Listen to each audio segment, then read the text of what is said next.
So why you ask this question about sourcing content? So his question was this one: how to get the video? Is just searching with Google, or maybe they buy footage somewhere. Where to find the videos? Is it just crop the footage 5 seconds and edit with another footage and add voiceovers for copyright strikes and demonetization? They want to make the same niche long live. What the best strategy? Can I use the same footage from that channel? So if you're going to make your videos yourself, guys, the first thing you have to understand is the fair use policies of YouTube, which is just literally, you can Google fair use on YouTube. You have to understand how this works. Basically, what it comes down to is you got to make your content transformational. So you add voiceover to it, for example. I would always recommend you to add a voiceover to your channel's videos so that you are safe in terms of copyright problems. Then what you can do is either use stock material websites to source the footage from. So you were subscribed to it, it's like $15 or $20 a month or whatever. And Vato Elements, there's a bunch of other stock websites. Just pick the one you like best. And then here you can download footage to input into your videos.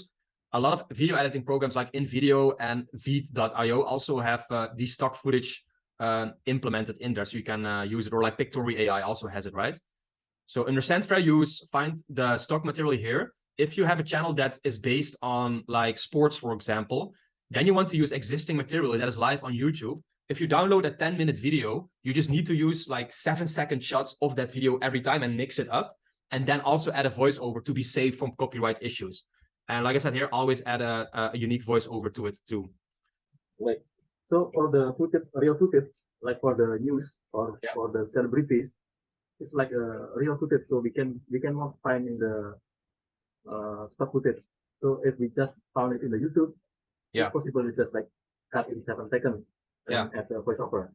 Exactly, yeah. So stick to the 7-second rule and add a voiceover. And if you go through this file, the fair use policy, it will explain you what you can and what you cannot do, okay? So it's really important that you give this a read.